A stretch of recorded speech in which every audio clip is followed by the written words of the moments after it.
8 edition book 3 chapter 1 algebraic fraction and formulae exercise 1B question number 5 part C में भी यहाँ हमारे पास fraction form है। सबसे पहले हम क्या करेंगे, एलसीएम फाइंड करते हैं। यहाँ पर डिनोमिनेटर में h-6 है और यहाँ h² - 6h है। तो यहाँ से देखें तो हम h कॉमन आ रहा है, तो सबसे पहले हम कॉमन ले लेते हैं h + 5। यहाँ से हमने h को कॉमन लिया तो h - 6 -3 डिवाइडेड h - 6। दोनों की डिनोमिनेटर में h - 6 कॉमन है। यहाँ पर h है, यहाँ पर h नहीं है, तो हम क्या करेंगे, यहाँ से पर h से मल्टीप्लाई करेंगे न्यूमिनेटर में भी और डिनोमिनेटर में भी। तो हमारा एलसीएम क्या आ गया, h - 6। हमारा एलसीएम आ गया h और h - 6, और यहाँ पर हमारे पास है h + 5 - 3 मल्टीप्लाई हो रहा है h से, तो यहाँ आ जाएगा 3h। अब h वाली टर्म हम अरेंज कर लेते हैं लाइन में। पहले हमने h लिखा, फिर -3h प्लस का 5 डिवाइडेड h - 6। अब यहाँ 1h है, यहाँ पर -3h है, तो माइनस प्लस माइनस 3 में से 1 गया तो 2h, और 3 बड़ा नंबर है, इसकी साइन माइनस है, तो -2h प्लस 5 डिवाइडेड h - 6।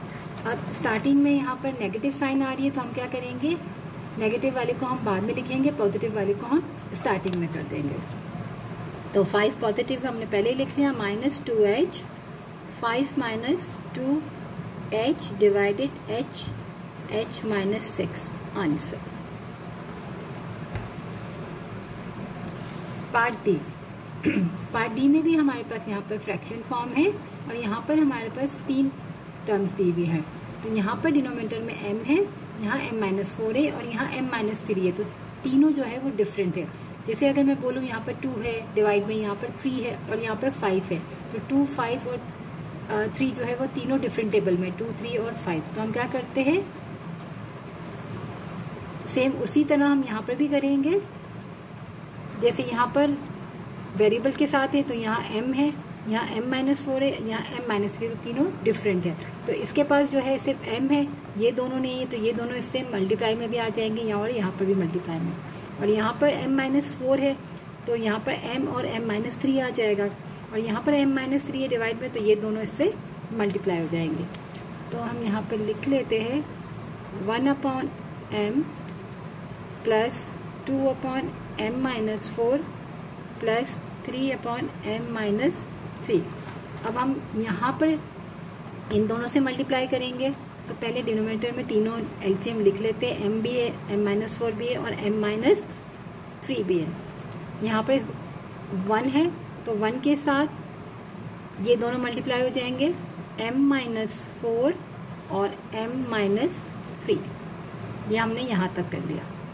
अब यहाँ पर +2 है, हमने +2 लिखा, इसके डिनोमिनेटर में m - 4 है, ये दोनों नहीं है, तो हमने m और m - 3 लिख लिया। +3 लिखा हमने, और +3 के डिनोमिनेटर में m - 3, तो ये दोनों नहीं है, हमने इन दोनों से मल्टीप्लाई करवा दिया। सेम इसी तरह अगर यहाँ पर 2 होता, यहाँ 3 होता, और यहाँ पर 5 होता, तो 2 3 से हमारा हो जाता 6, और 6 आता 30 हो जाता। तो यहाँ पर अगर देखते हैं तो हम 30 जिससे मल्टीप्लाई होते हैं टेबल में, तो वहाँ सिर्फ कांस्टेंट टर्म होती है। यहाँ पर हमारे पास वेरिएबल के साथ है, तो यहाँ हमारे पास तीनों आ गए, और यहाँ ये दोनों इससे मल्टीप्लाई हो जाएंगे, और इससे ये दोनों मल्टीप्लाई हो जाएंगे, और इससे जो है वो ये दोनों मल्टीप्लाई हो जाएंगे। अब हम इन दोनों को मल्टीप्लाई करते हैं, तो 2 ब्रैकेट्स को मल्टीप्लाई करने का तरीका क्या होता है कि हम पहले m को इन दोनों से मल्टीप्लाई करते हैं, तो m² - 3m, फिर -4 को इन दोनों से करेंगे, तो -4m - प्लस 4 3 12।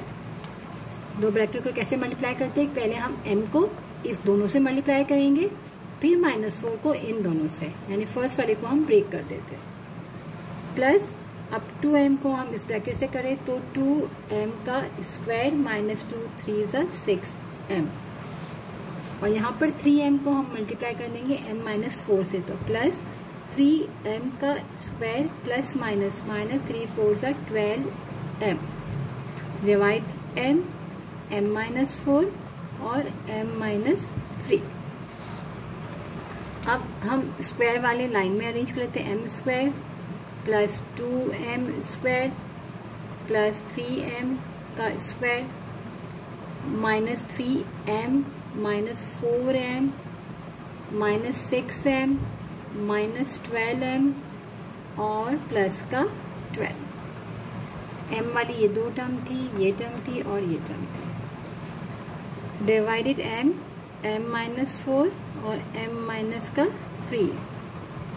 अब यहाँ पर अगर हम ऐड करें तो 2 और 1 हमारा हो जाएगा 3m² और ये 3m² एक और है, इसको हम ऐसे कॉपी कर लेते हैं अभी।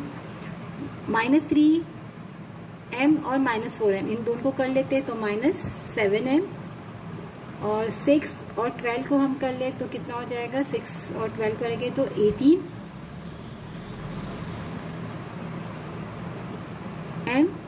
प्लस का 12। हम दो को करके कर रहे हैं, ठीक है। एक साथ भी आप कर सकते हो, जैसे आपको कैलकुलेशन करना इजी रहता है। अब 3m² और 3m² को ऐड किया प्लस और प्लस तो कितना बन गया 6m²। 7 और 18 को हमने किया तो हमारा बन गया 25 माइनस 25m और प्लस 12 जो कांस्टेंट टर्म तो हमारे पास एक ही है तो हमने लिखा प्लस 12 डिवाइडेड m माइनस 4 और m माइनस का 3 आंसर। बस मेन काम यहाँ एलसीएम हमें समझना था कि जो चीज़ इसके डिनोमिनेटर में नहीं होती है वो हम इसके मल्टीप्लाई कर देते हैं। तो यहाँ पर m था, इन दोनों से मल्टीप्लाई किया।